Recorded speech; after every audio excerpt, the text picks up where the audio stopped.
ముందుగా మీడియా మిత్రులకు వందనాలు. ఈరోజు మీడియా సమావేశం యొక్క ముఖ్య ఉద్దేశం, నిన్న మందకృష్ణ గారు అర్ధ కాకతీయ హోటల్లో పదే పదే కడియం సిఆర్ గారి మీద ప్రెస్ మీట్ పెట్టి విమర్శలు చేస్తున్నాడు. నిన్న మందకృష్ణ గారు కేసీఆర్ దగ్గర నుంచి కడియం సిఆర్ డబ్బులు తీసుకొని మళ్ళీ పార్టీ మారాడని చెప్పేసి అతడు ఉదాహరణతో సహా లైవ్లో చెప్పడం జరిగింది. కేసీఆర్ దగ్గర డబ్బులు తీసుకునే అవసరం కడియం సిఆర్కి ఎందుకు? కడియం సిఆర్ గారు 30 సంవత్సరాల రాజకీయ జీవితంలో ఒక్కసారైనా ఒక వ్యక్తి దగ్గర నుంచి కానీ, లేకపోతే ఒక సంస్థ దగ్గర నుంచి కానీ, ఒక వ్యాపారస్తుల దగ్గర నుంచి కానీ అతడు ₹1 లంచం తీసుకున్నట్లయితే తక్షణమే అతడు కానీ అతని కూతురు కానీ పోటీల నుంచి వైదొలుగుతారు, అతని ఎమ్మెల్యే పదవి కూడా రాజీనామా చేస్తారు.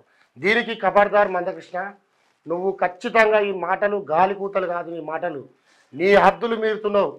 నువ్వు సమాజంలో చాలా కీడ పురుగుగా బోకరుగా తయారైనవు.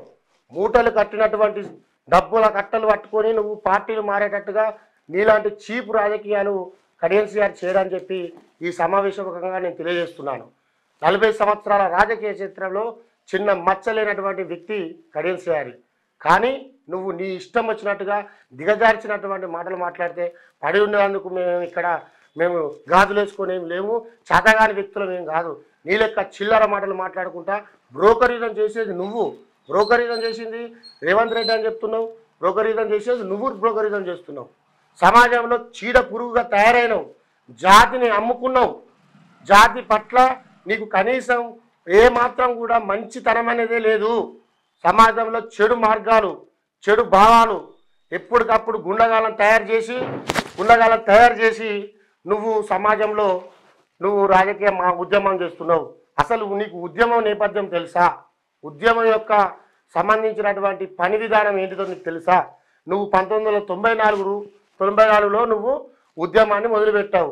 ఎస్సీ వర్గీకరణ ఉద్యమం అంటే ఏంటిదో నువ్వు ఒకసారి వివరించినవా ప్రజలకు ఎప్పుడన్నా? అసలు ఎస్సీలో వర్గీకరణ అనేది ఎందుకు ఏర్పాటు చేశారు? ఎస్సీలలో కొన్ని జాతులకే ఫలితాలు అందుతున్నాయని చెప్పేసి, కొన్ని జాతులు అణగారిన వర్గాలకు అలానే అడుగంటిపోతున్నాయని చెప్పేసి నువ్వు మాదిగ రిజర్వేషన్ పోరాట సమితి ఏర్పాటు చేశావు. అది అప్పుడున్నటువంటి ఉమ్మడి ఆంధ్రప్రదేశ్లో కొంతమంది మాలల సంఖ్య ఎక్కువ ఉండి ఫలితాలు మాలలే ఎంచుకుంటున్నారు, మాలకు సంబంధించినటువంటి కులాలే బాగుపడుతున్నాయని చెప్పడం జరిగింది. ఇప్పుడు నువ్వు ఆ విషయాన్ని మర్చిపోయి వ్యక్తులను టార్గెట్ చేస్తున్నావు. అంటే నువ్వు తాసుబామువాను, నీ పిల్లలను నువ్వే తింటున్నావా? చెప్పు మరి. నువ్వు ఎస్సీకి సంబంధించిన సామాజిక అంశాల మీద ఉద్యమం చేసినటువంటి వ్యక్తి ఎస్సీ రిజర్వేషన్ల కాడికి వచ్చి ఒక ఎస్సీ ఉపకుల వ్యక్తికి నువ్వు ఓటు వేయదనే హక్కు నీకు ఎక్కడిది? నీకు అసలు మాదిగ రిజర్వేషన్ మీద కానీ మాదిగ జాతి మీద కానీ మాట్లాడే హక్కు నీకు ఎక్కడిది? నువ్వు ఉద్యమాలు చేస్తే చేయాలి, దానికి సంబంధించినటువంటి దేశంలో పోరాటం చేయాలి, దానికి సంబంధించిన వర్గీకరణ బిల్లు పార్లమెంట్లో పెట్టాలి. కానీ నువ్వు ఈ మీడియా సమావేశం మొత్తంలో వ్యక్తుల రూపంలో ఒక సంబంధించినటువంటి పార్టీకి సపోర్ట్ చేసుకుంటా, బ్రూజువా పార్టీకి, మనుధర్మ పార్టీకి సపోర్ట్ చేసుకుంటా మాట్లాడే హక్కు నీకు ఎక్కడదని చెప్పేసి నేను ఈ సభాముఖంగా తెలియజేస్తున్నా. మందకృష్ణ అన్న, నువ్వు చాలా పెద్ద సీనియర్ మోస్ట్ లీడరు, కానీ నువ్వు సమాజంలో రోజు రోజుకు దిగజారిపోతున్నావు. ఎంత దిగజారిపోతున్నావు అంటే చిన్న చిన్న వ్యక్తులు కూడా నిన్ను తిట్టే పరిస్థితికి వచ్చినావు.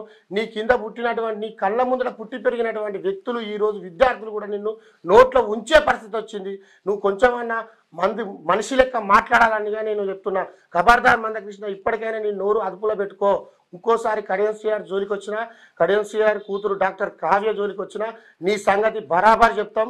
అసలు రౌతులేసేది నీ మీద ఎత్తాం, నిన్ను రౌతులతోటి కొట్టి చంపుతాం, నిన్ను సమాజంలో నిన్ను మొత్తం ఉరికించుకుంటా నీకు జాడ లేకుండా చేస్తాం. బిడ్డ, ఈ ఎలక్షన్ కానీ 5 సంవత్సరాలలో నీ ఉనికే లేకుండా చేయకపోతే నా పేరు బుట్ల మార్చే కాదు, నేను కాంగ్రెస్ ఎంఆర్పిఎస్ వ్యవస్థాపక అధ్యక్షుడే కాదు. నీ కోసం కేవలం నీ మీద కేవలం కోపంతోనే మేము ఎంఆర్పిఎస్ పెట్టినాం. ఎందుకంటే నువ్వు జాతిని మొత్తం తులభారం లెక్క అమ్మినావు. ఈ భారతదేశంలో ఎంఆర్పిఎస్ అనేది అన్ని ప్రాంతాలలో ఉండే అటువంటి ఎంఆర్పిఎస్ను కేవలం నువ్వు వరంగల్ జిల్లాలోనే మొత్తం ఇక్కడ పాగా వేసి సమాజంలో గుండగాలను తయారు చేసి మొత్తం సమాజంలో దౌర్జన్యాలు తయారు చేస్తున్నావు. ఏ పార్టీకి సంబంధించిన ఆ పార్టీకి అమ్ముకుంటున్నావు నీ యొక్క వ్యవస్థను. కాబట్టి ఇది చూడలేకనే, మేము తట్టుకోలేకనే డిగ్రీలు చదువుకున్న విద్యార్థులం మోడలింగ్ వ్యవస్థల ఎంఆర్పిఎస్ ఉండాలని అత్యాధునిక టెక్నాలజీ తోటి సమాజం ముందుకు పోతుంది. ఆధునిక వ్యవస్థల ఈ టెక్నాలజీ తగ్గట్టుగా ఎంఆర్పిఎస్ మోడల్ ఎంఆర్పిఎస్గా తయారు చేయాలనే ఉద్దేశంతో మేము ఇప్పుడు 2024లో మొదలు పెడుతున్నాం. ఇది కంప్యూటర్ యుగం మందకృష్ణ, నీ చీకటి యుగం కాదు. నిన్ను కమ్యూనిస్టులు ఉన్నప్పుడు ఆ రోజులలో ఉన్నాం, నువ్వు మావోయిస్టులు ఉన్నప్పుడే నిన్ను కాల్చి చంపినా తప్పు లేదు. అసలు నీలాంటి వ్యక్తి బతకడం వల్ల ఇలా జాతి నాశనం అయ్యే పరిస్థితి వచ్చింది, జాతిని మొత్తం దిగజార్చే పరిస్థితి. నీకు తెలంగాణలో ఏం తక్కువైంది మాదిగోళ్లకు? మాదిగ సంఖ్య ఇక్కడ ఎక్కడ ఉన్నది? నువ్వు కావాల్సింది మాదిగోళ్ళను ఓడగొట్టడం కోసమే నువ్వు ప్రతిసారి మాదిగ వరకు ఇక్కడ, ఎస్సీ వరకు ఇక్కడ, ఎస్సీ వరకు. నీకు మాదిగ జాతికి న్యాయం జరిగింది, తెలంగాణ జాతి జరుగుతుంది, ఇక్కడ ఆంధ్రాలో అన్యాయం జరుగుతుంది. నువ్వు ఆంధ్రాలో పెట్టాలి ప్రెస్ మీట్లు, నువ్వు ఆంధ్రాలో మాదిగోళ్లకు గొంతుకు గనుకగా నువ్వు, అంతేగాని ఈడికొచ్చి మాదిగ సంబంధించిన సామాజిక వర్షం తీసుకున్నావు. ఇన్ని రోజులు కేసీఆర్ ప్రభుత్వం ఉన్నప్పుడు ఎటుపోయినావు? నీకు కాలు ఇరిగింది అని చెప్పి 1 సంవత్సరం 2 సంవత్సరాలు ఇంట్లో పడినావు. ఎందుకంటే కేసీఆర్ తీసుకుపోయి లోపడేసింది కాబట్టి నీకు భయం పుట్టి నీకు ధైర్యం లేకొచ్చినావు. ఇప్పుడు మేము సమాజం స్వేచ్ఛా స్వతంత్రం వచ్చినటువంటి ఈ కాంగ్రెస్ ప్రభుత్వంలో మాకు ప్రజల పాలన వచ్చినటువంటి ప్రజాపాలన వచ్చినటువంటి కాంగ్రెస్ ప్రభుత్వంలో నువ్వు చేసేది ఏంటిది? ఇలాంటి పరిస్థితి అంటే నీకు నోరు లేని కాడ నీకు నోరుస్తావు అన్నట్టు. నిన్ను ఎవడైతే ఎదురుస్తాడో వాడికి భయపడిపోయి నువ్వు కుత్తిన పాము లెక్క, నువ్వు పేరు లెక్క నువ్వు దాంట్లో వండుకుంటూ నాకు ఖాళీ ఇరిగిందని స్ట్రక్చర్ పట్టుకొని తిరిగినావు. దొంగ నాటకాలు నువ్వెట్లా దొంగ నాటకాలు ఎత్తానో రేపు పొద్దుగాల నీకు ఉన్నట్టు నీ సంబంధించినటువంటి వ్యక్తి కూడా దొంగ నాటకాలు వేస్తున్నట్టు నరేంద్ర మోడీ కూడా చాలా దారుణమైనటువంటి పరిస్థితికి ఇవాళ సమాజాన్ని మార్చిళ్ళు. మతతత్వ కులతత్వ విధానాలను పెంచి పోషిస్తాడు. ఇవాళ రాముడు కేవలం ఆయన సంబంధించినటువంటి పార్టీ. రాముడు పెట్టిండా బీజేపీ? చెప్పండి. బీజేపీ పార్టీ పెట్టింది ఎవరు? రాముడు వచ్చి పెట్టిండా, కృష్ణుడు వచ్చి పెట్టిండా? నువ్వు రాముని తీసుకొచ్చి ఒక మతానికి రుద్ది ఆ మతానికి సంబంధించినటువంటి పార్టీకి అధికారం ఇచ్చి ఆ అధికారం సంబంధించిన దాంట్లో వ్యాపార కోణాలు తీసుకొస్తాను అంటే నీలాంటి వ్యక్తి చీడపురుగు ఉండొద్దు. ఇట్లాంటి వ్యక్తికి వత్తాసు పలికినటువంటి మందకృష్ణ గారిని ఖండిస్తాను. అతన్ని ఖచ్చితంగా మేము రాబోయే రోజులలో జైలు వేసి అసలు జీవితాంతం శాశ్వతంగా జైలు ఉండేటట్టుగా మేము చేస్తామని ఈ సభాముఖంగా తెలియజేస్తున్నాం. అంతేకాకుండా రాజయ్య ఇతని కంటి కారు కూతలు ఎట్లయితే కూస్తున్నాడో తాటికొండ రాజయ్య అతడు కూడా చాలా ఘోరంగా మాట్లాడతాడు, తొడలు కొడతాడు, మిసాలు దూతాడు. మరి తొడలు కొట్టడం ఏంది, మిసాలు దూవడం ఏంది? ఎవరి కోసం ఎవరి ముందర నువ్వు తొడలు కొడుతున్నావు? నువ్వు నీ కుక్కల దగ్గర నక్కల దగ్గర నీ దగ్గర నువ్వు ఆడవాళ్ళ దగ్గర కామాంధం వేసేసినటువంటి వ్యక్తుల దగ్గర నువ్వు చెయ్యి. ఓ కామాంధుడా, నరరూప రాక్షసుడా, నీ కంటికి ఆడిది కనబడితే పిచ్చి కుక్క పడ్డాడు బట్టి హాస్పిటల్లోనే నువ్వు మానబంధం చేసినటువంటి నీచుడా నువ్వు మాట్లాడుతున్నావా రాబోయే రాజకీయాల గురించి? నీకు 30 సంవత్సరాల రాజకీయాల్లో నిన్ను ఎంతమంది ఆడలో తూ అని ఉంచిన సిగ్గు శరం అనేది వస్తలేదు నీకు కొంచెం. నువ్వు కడియన్స్ గారి పుడక గురించి, కడియన్స్ గారి జీవితం గురించి మాట్లాడే మొగలువైనవా నువ్వు చూస్తే ఒక ఆడిది కూడా లేవది. నీ బతుకు నీకు ఒక రాజకీయం చేస్తుందని చెప్పి నువ్వు మనిషివాని చెప్పి కడియన్స్ గారి గురించి మాట్లాడుతున్నావా? ఇజ్జత్ అనేది ఉండాలి కొంచెమన్నా. మాట్లాడేటప్పుడు ఒళ్ళు జాగ్రత్త తీసుకొని మాట్లాడండి. ఎంఆర్పిఎస్ ఉంది, కాంగ్రెస్ ఎంఆర్పిఎస్ ఉంది. ఖబర్దార్ రాజయ్య, నిన్ను హాస్పిటల్ లేకుండా నిన్ను లేకుండా కాన్పూర్లో నిన్ను భూస్థాపితం చేయకపోతే మేము ఎంఆర్పిఎస్ వ్యక్తులమే కాదని చెప్పేసి నేను ఈ సభాముఖంగా తెలియజేస్తున్నా. నువ్వు 100 కోట్ల రూపాయలు లంచం తీసుకుంటాడు, మన ఏది కావ్యకు పెడతానని చెప్పి 5,000 ఓటుకు 5,000 పెడుతున్నానని చెప్పి ఇష్టం వచ్చినట్టు నువ్వు మాట్లాడతావు, మందకి ఇష్టం మాట్లాడతావు. 100 కోట్లు నీ తాత జాగిరా లేదా నీ అయ్యి ఆస్తా? ఎక్కడి ఆ పైసలు? నీకు మేము మాకు అవసరమే ఉన్నది. అడుక్కున్నాం కేసీఆర్ దగ్గర పైసలు తీసుకొని వచ్చి పార్టీ మార్చినామని చెప్పి మాట్లాడతాను. అరే పార్టీ దొంగ పార్టీ రా, బీఆర్ఎస్ పార్టీ దోసుకున్న పార్టీ, సమాజంలో తిడతాలు. మేము కూడా ఈ దొంగ పార్టీలు ఉంటే మా పరిస్థితి ఏంటో చెప్పి ఆలోచించి మమ్మల్ని వాళ్ళు వద్దనుకున్నారు. వాళ్ళు నిజాయితీ పరులు కాబట్టి వాళ్ళు మనసును చంపుకోలేక ముందు అనుకున్నారు.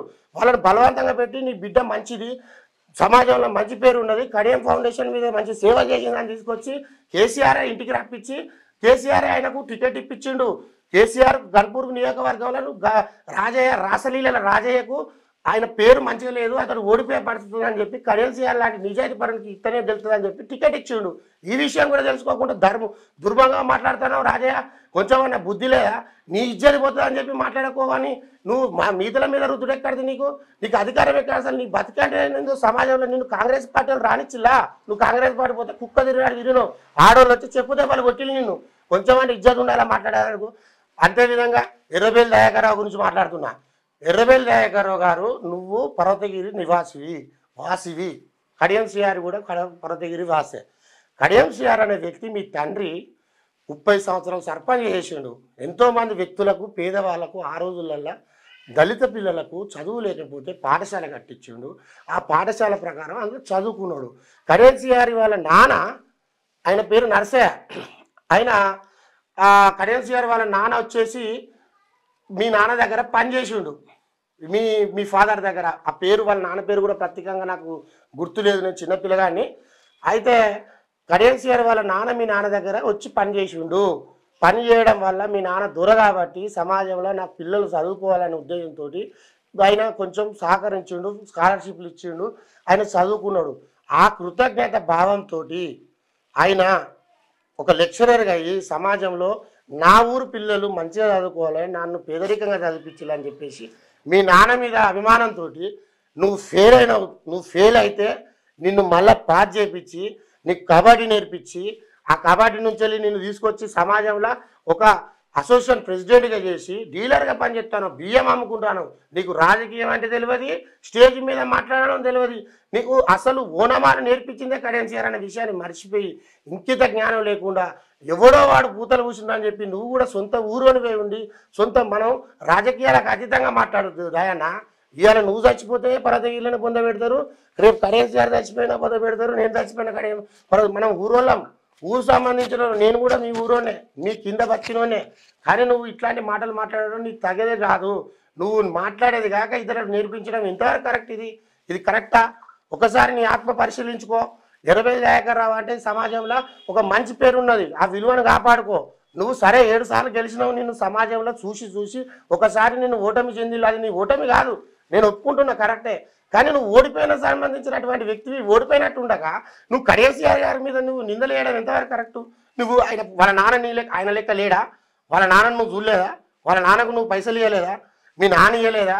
కరెన్సీ ఎట్లున్నాడు సేమ్ వాళ్ళ నాన్న ఎట్లుంటాడో కరెన్సీ అట్లే ఉంటాడు. ఆయన పుట్టుకలేదు, ఆయనకు లేదని చెప్పి మాట్లాడే ఎంతవరకు కరెక్టే? ఏం మాట్లాడతాను చెప్పు? అది ఒక పద్ధతేనా? రాజకీయంగా నీకు దమ్ముంటే ఎదుర్కో, కానీ పుట్టుకల గురించి మాట్లాడే అధికారం ఎక్కడిది? నువ్వు మంత్రి చేసినావు, ఒక విలువ కలిగినటువంటి సమాజంలో ఉన్న వ్యక్తివి, నువ్వు ఇంత నీచంగా మాట్లాడతావని నేను అనుకోలే. చిన్నపిల్లల దగ్గర నువ్వు నేర్చుకునే పరిస్థితికి నువ్వు లేవు. అందుకోసమే నువ్వు చిన్నపిల్లల చేతిలో ఓడిపోతున్నావు. ఈ రకంగా నువ్వు తయారైతే రేపు పొద్దున ఇంకా చిన్నపిల్లల చేతిలో ఓడిపోతావు. నీకు భవిష్యత్తు అనేది నువ్వు ఇక్కడితోటి ఆగే ఆలోచన చేసుకో అని చెప్పేసి నేను ఖబర్దారు చెప్తున్నా. ఇది ఇక్కడైనా మాట్లాడేటప్పుడు జాగ్రత్తగా మాట్లాడు. కరెన్సీ అనే వ్యక్తిని గురువు అనే విషయాన్ని మర్చిపో, మాట్లాడకు దయచేసి. ఇంకోసారి మాట్లాడితే మాత్రం నీ మీద ఖచ్చితంగా మేము ఎంఆర్పిఎస్ తీవ్రంగా విమర్శిస్తాం, నీ యొక్క దిష్టి బొమ్మను దగ్నం చేస్తామని చెప్పి నేను ఈ సభాముఖంగా తెలియజేస్తున్నా. అంతేకాకుండా ఆరూరు రమేష్ గారు మాట్లాడుతాడు. ఆరూరు రమేష్ అనే వ్యక్తి 10 సంవత్సరాలు అసలైన ఉద్యమకారుడే కాదు, కడియం పెట్టినటువంటి భిక్ష పెట్టినటువంటి ఒక వ్యక్తి. అతనికి జీవితంలో ఎలాంటి ఒక రూపాయి లేని దరిద్రుడు. అట్లాంటి దరిద్రుడు కరెన్సీ గారి దగ్గర పనిచేసుకుంటా చిన్న చిన్నగా ఆయన దగ్గర ఓనమాలు నేర్చుకొని కొంత కాంట్రాక్ట్ ఆయన పెట్టుకొని సార్ దగ్గర సార్ ఏదో దళితుడు మనోడు బతిగా ఎదగాలని చెప్పేసి దళితుడు అనేది చెప్పేసి ఆయనకు సహకరిస్తే ఆయన దగ్గర నువ్వు అన్ని రకాలుగా ఫలాలు పొంది చివరికి ఆయన మీదనే పోటీ చేసినావు. నువ్వు పోటీ చేసేది కాక సరే అయిపోయింది. అప్పుడు ప్రజారాజ్యం పార్టీ చిరంజీవి పార్టీ మీద పోటీ చేయడం వల్ల కరెన్సీ గారు ఓడిపోయాడు. ఓకే, నువ్వు శిష్యుడు అని నమ్మితే వెన్నుపోటు పొడిచిన ద్రోహివి నువ్వు. అందుకోసమే మాదిగ జాతి మన జాతికి ఉన్నటువంటి లక్షణం ఏంటంటే, ఫస్ట్ మనం నేర్చుకోవాల్సిన విషయం ఏంటంటే, మాదిగ జాతులు నమ్మకమైన వ్యక్తులని సమాజంలో ఉన్నది. మాదిగ వాళ్ళు విశ్వాసనీయులు అని చెప్పి సమాజం వాళ్ళు ఉన్నది. మాదిగ దళిత ఎస్సీ ఎస్టీ వాళ్ళు కూడా విశ్వాసనీయులు అని సమాజంలో ఉన్నది. కానీ కొంతమంది చీడ పురుగుల వల్ల, కేవలం మందకృష్ణ వంటి చీడ పురుగు గుండా వల్ల, రౌడీ వల్ల, బ్రోకర్ వల్ల, నీలాంటి బ్రోకరు ఆరు రమేష్ లాంటి చీడ పురుగులు నమ్మద్రోహం వల్ల జాతికి మచ్చ పేరు వస్తుందని చెప్పేసి నీ సభాముఖం తెలియదు. నువ్వు ఆయన మీద పోటీ చేసేది కాక నువ్వు తక్కువ పైసలు ఇచ్చి నువ్వు ఎవరు అప్పుడున్నటువంటి బీఆర్ఎస్ ఉద్యమాన్ని ఆసరా తీసుకొని వాళ్ళకు నువ్వు డబ్బులు ఇచ్చి వర్ధనపేటలో కష్టపోతాయినటువంటి పసునూరు దయాకర్ను పక్కన పెట్టి నీకు టికెట్ ఇచ్చి తెచ్చుకున్నావు. నువ్వు తెచ్చుకొని 2 సంవత్సరాలు గెలిచినావు, 2 టర్ములు గెలిచినావు. అహంకారం పూర్తికంగా నీ కంటికి ఎంపీటీసీ కనబడితే ఎంపీటీసీని, జెడ్పీటీ ఎవ్వరి ఆడిది కనబడితే నువ్వు వాళ్ళ మీద విశిష్ట రాశితంగా ప్రవర్తించి నీ కామ కోరికలు తీసుకొని నాయకులను బెదిరించడం వల్ల నిన్ను సమాజంలో 1,00,000 ఓట్ల మెజారిటీతో గెలిపించిన సమాజం వీడా దుర్మార్గుడు అని చెప్పి 20,000 డిపాజిట్ గల 20,000 ఓట్లు తక్కువ ఇచ్చి గెలిపించిండు. 20,000 ఓట్ల మెజారిటీతో కేఆర్ నాగరాజు అనే వ్యక్తి ఎవడో తెలియదు. కేవలం కాంగ్రెస్ గుర్తు రేవంత్ రెడ్డి ముఖం చూసి గెలిపించిళ్ళు. కొంచెమన్నా సిగ్గుచరం ఉండాలి మాట్లాడేందుకు. నువ్వు ఓడిపోయేది కాక మళ్ళీ వచ్చి కడియన్సారి బిడ్డ మీద నిలబడతావు అంటే నీ ఇజ్జతి ఎందు అనేది నువ్వు తెలుసుకో. నువ్వు మళ్ళా నువ్వు దరిద్రుని, నువ్వు ఓడిపోవడానికే మళ్ళీ నిలబడ్డావు. నీకు అర్థమైతే లేదు. నీకు అక్కడ 20,000 ఓట్లనే నీకు తక్కువ చేసి గెలిపించాలంటే నీ దాదాపుగా నేను ఓడిపోయి ఓడగొట్టిలంటే నీ పరిస్థితి ఏంటిది? మళ్ళీ నువ్వు గెలిస్తే నిన్ను కనీసం ఆ ఓట్లు కాస్త మొత్తం మళ్ళీ కావ్యక్కగా పడతాయి. ఎందుకంటే నేను రిజెక్టెడ్ పీస్ చేసిళ్ళు వర్ధనపేట నియోజకవర్గం వాళ్ళు. వర్ధనపేట సొంత దళిత నియోజకవర్గంలోనే నిన్ను ఓడగొట్టినప్పుడు నువ్వు భూపాలపల్లి నీకు ఓట్లు ఎట్లా పడతాయి, పరకాల నీకు ఓట్లు ఎట్లా పడతాయి, పశ్చిమలు ఎట్లా పడతాయి, నీకు వరంగల్ తూర్పులో పశ్చిమలు ఎట్లా పడతాయి? పడాయి. గన్పూర్లో అసలుగే పడాయి. నీలాంటి వ్యక్తికి ఓటు వేయడం కన్నా మురిగిపోయి నోట గుద్దుదాం అనుకుంటున్నారు జనం. ఆ విషయం నేర్చుకో. నువ్వు ఉబ్బించుకుంటా జయచక్కలాడుకుంటా నిలబడుతున్నావు. కనీసం ఓడిపోతాడనే ఆలోచనతో ఉన్న పైసలన్నా పంచడం బంద్ చేసి ఇంట్లో కూర్చో. ఓడిపోతున్నావు. నరేంద్ర మోడీకి ఇక్కడ ఓటు బ్యాంకు లేదు. ఆ విషయం నీకు తెలుసు. పర్కాలలో ఏం జరిగిందో తెలియదా? భూపాలపల్లిలో ఏం జరిగిందో తెలియదా? పవన్ కళ్యాణ్ వచ్చి పశ్చిమల మీటింగ్ పెట్టిండు, ఏం జరిగిందో తెలియదా? తూర్పుల మీటింగ్ పెట్టిండు, ఏం జరిగిందో తెలియదా? ఈ సమాజం నరేంద్ర మోడీకి వ్యతిరేకంగా ఉంది. నరేంద్ర మోడీ యొక్క సంబంధించిన రాజకీయం అంతా కులతత్వం, మతతత్వం సంబంధించిన రాజకీయం, పెట్టుబడిదారులకు ప్రోత్సహించే రాజకీయం. దేశం అంతా మొత్తం అప్పుల కుప్పలు చేసినటువంటి నరేంద్ర మోడీకి తగిన శాస్తి పలకాలంటే మీరు ఖచ్చితంగా కాంగ్రెస్ పార్టీకి ఓటేయాలి. కాంగ్రెస్ పార్టీకి ఓటేస్తే నరేంద్ర మోడీకి చెంపకాయలు వచ్చినట్టు అవుతుంది. అతన్ని కంపల్సరీ తొక్కడం కానీ సమాజంలో అతన్ని బయటికి రాకుండా భూస్థాపితం చేయాలంటే కాంగ్రెస్ పార్టీకే మీరు ఓటేయాలి. అదే కాకుండా మీకు ఒక చిన్న విషయం చెప్తున్నాం మిత్రులారా. ఈ సమావేశంలో చివరి అంశం, చివరి విధానం, ఒక గొప్ప విషయాన్ని మీ సమాజంలో క్యూ న్యూస్ ద్వారా నేను తెలియజేయాలనుకుంటున్నాను. అది చిన్న విషయం, 5 నిమిషాలలో నా యొక్క ప్రస్తావన సమావేశాన్ని నేను ముగిస్తున్నాను. విషయం ఏంటంటే సోనియా గాంధీ గురించి మీకు చెప్పాలనుకుంటున్నా. ఫస్ట్ సోనియా గాంధీ అనే వ్యక్తి ఒక ఇటలీ సంబంధించినటువంటి వ్యక్తి. ఆమె ఈ దేశానికి రావడానికి గల కారణం ఏంటంటే అప్పుడున్నటువంటి రాహుల్ గాంధీ, అప్పుడు ఉన్నటువంటి రాజీవ్ గాంధీ అతడు ఇటలీకి పోవడం వల్ల అక్కడ ఆమె ఒక హోటల్లో వేరేగా పనిచేస్తూ ఉంటాడు సోనియా గాంధీ. ఆ సోనియా గాంధీని అతడు చూసి ఇష్టపడి నేను నిన్ను పెళ్లి చేసుకుంటా అని చెప్తాడు. వాళ్ళిద్దరు లవ్ స్టోరీ చిన్న 10 నిమిషాలలో చెప్తున్నా. ఆ చేసుకున్న తర్వాత ఇష్టపడతా నేను పెళ్లి చేసుకుంటా అనే విషయాన్ని చెప్తే సోనియా గాంధీ తిరస్కరిస్తుంది. ఫస్ట్ తిరస్కరించిన తర్వాత అప్పుడు రాజీవ్ గాంధీ ఏం చేస్తాడంటే మన భారతీయ సంస్కృతికి నేతినటువంటి చీరను తీసుకుపోయి సోనియా గాంధీకి బహుమానం ఇస్తారు. బహుమానం ఇచ్చి కనీసం నన్ను ప్రేమించకపోయినా మంచిదే కానీ ఈ చీరను కట్టుకో సోనియా గారు అని చెప్పేసి ఇచ్చడం జరుగుతుంది. ఆ సోనియా గారు సరే ఇక నన్ను ప్రేమించింది కదా, సరే ఆయన వెళ్ళిపోతాడు కదా, సరే వాళ్ళ చీర ఇచ్చినందుకు ఒకసారి కట్టుకుందామని చెప్పేసి కట్టుకోవడం రావడం జరిగింది. ఆ కట్టుకున్న తర్వాత ఆమె చీర కట్టుకున్న తర్వాత ఆమె యొక్క సంబంధించినటువంటి విధానం, ఆ చీర కట్టు విధానం కానీ ఆ సాంప్రదాయ విధానం కానీ ఆమె అద్దంలో చూసినప్పుడు భారతీయ తత్వము, సంస్కృతి, సాంప్రదాయ విధానం కొట్టుబడినట్టుగా కనబడుతుంటే చాలామంది వ్యక్తులు, ఫ్రెండ్స్ కూడా అసలు ఒక మంచి సామాజిక విధానం అంటే కొత్త విధానాన్ని నీకు ఆయన బహుమానం ఇచ్చిండు, ఇది ప్రేమకు నిదర్శనం అని చెప్పేసి వాళ్ళ ఫ్రెండ్స్ చెప్పడం జరుగుతుంది. అప్పుడు ఆమె ఆలోచించడం జరిగింది. ఆ చీర వల్ల, ఆ సంస్కృతి విధానం వల్ల ఆయన గొప్పతనం, తన ప్రేమను భారతీయ సంస్కృతి రూపంలో ఇవ్వడం వల్ల ఆమె ప్రేమను ఒప్పుకొని అతన్ని పెళ్లి చేసుకోవడం జరిగింది. పెళ్లి చేసుకొని ఈ దేశానికి వస్తే ఏం చేసింది సోనియా గాంధీకి? మీరు ఆమె వితంతు అయింది. ఈ దేశంలో చిన్న వయసులో భర్తను కోల్పోయింది, అత్తను కోల్పోయింది. ఇది దేశాన్ని ఆగం చేసి మధ్యంతరంగా ఆమెను వదిలిపెట్టే పరిస్థితి. చిన్న చిన్న పిల్లలను పట్టుకొని పార్టీ ఆగమైతే ఆ పార్టీకి అధ్యక్షురాలుగా ఉండి మళ్ళీ అధికారం కోసం ఆహార నిహారాల దిశలు పాటు చేసుకుంటూ ఆమె కాంగ్రెస్ అధికారం పార్టీకి తీసుకొచ్చిన తర్వాత ఆమె పదవి తీసుకున్నదా? లేదు. ప్రధానమంత్రి అవకాశం ఉండే కానీ తీసుకోలేదు. మన్మోహన్ సింగ్ గారిని పెట్టింది 2 సార్లు, అవకాశం వచ్చినా వదులుకున్నది. అలాంటి సోనియా గాంధీ భారతదేశంలో స్వతంత్రం వచ్చిన తర్వాత దళితులకు న్యాయం జరిగిందంటే కాంగ్రెస్ పార్టీ ద్వారానే అని తెలుసు. తర్వాత ఆ దళితులకు అన్యాయం జరిగిందంటే బీజేపీ పార్టీలో ఇంకా ఇతర సంబంధించినటువంటి పార్టీలో అన్యాయం జరిగింది, సరైన ఫలాలు అందించలేదని చెప్పి మళ్ళీ సోనియా గాంధీ గారు మన అధికారంలోకి వచ్చిన తర్వాత, మళ్ళీ 2004లో అధికారంలోకి వచ్చిన తర్వాత అప్పుడు సోనియా గాంధీ ఆమె చేసిన సంస్కరణలు మీకు తెలియదా? అంతకుముందు పివి నరసింహారావు తెలంగాణ నుంచి, రాష్ట్రం నుంచి ప్రధానమంత్రి అయిన తర్వాత సంస్కరణలు, ఆర్థిక సంస్కరణలు ఆయన ద్వారానే వచ్చినాయి. అట్లాంటి సోనియా గాంధీ మనము ఈరోజు ఆమెకి ఏమి ఇచ్చినాం? తెలంగాణ రాష్ట్రం ఇచ్చినందుకు 2 సార్లు ఓడగొట్టి ఒకసారి అధికారం ఇచ్చినాము, ఓకే కాదంటలేము. కానీ ఎప్పుడు సోనియా గాంధీ మన జీవితంలో ఆయన కొడుకును ప్రధాని చేయాలనుకుంటాను. సమాజంలో ఆలోచించండి. లోక్సభ ఎన్నికలలో ఖచ్చితంగా ఈసారి అందరూ సోనియా గాంధీకి ఓటేస్తే, మన కాంగ్రెస్ పార్టీకి ఓటేస్తే ఖచ్చితంగా రాహుల్ గాంధీ గారు ప్రధానమంత్రి అయ్యి మళ్ళీ దళితులకు న్యాయం జరుగుతుందని చెప్పి నేను ఈ సభాముఖంగా తెలియజేస్తున్నా. ఈ విషయాన్ని గమనించండి. చివరి విషయం, భారత రాజ్యాంగం అనేది అంబేద్కర్ గారు రాసించినటువంటి రాజ్యాంగము, నిర్మాతగా వహించినటువంటి రాజ్యాంగము. గత 75 సంవత్సరాల మనం ఈ రకంగా లౌకికత్వ సమాజంలో కలిసిమెలిసి ముస్లింలు మతాంతర సంబంధించిన వాళ్ళు ఇక్కడ సెక్యులర్ దేశంగా బతుకుతున్న మనము కేవలం హిందుత్వ దేశంగా మతత్వ దేశంగా మార్చడం కోసం, రాజ్యాంగాన్ని మార్చడం కోసం కుట్ర చేస్తున్నటువంటి నరేంద్ర మోడీకి మనం కాంగ్రెస్ పార్టీకి ఓటేసి తగిన సాక్షి తెలపాల్సిందిగా నేను ఈ మీడియా సమావేశాలు తెలియజేస్తున్నాను. నాకు ఈ సహకరించినటువంటి క్యూ న్యూస్ గారికి, మీడియా సమావేశానికి మేము మరొకసారి ధన్యవాదాలు తెలియజేస్తూ ముగిస్తున్నాను.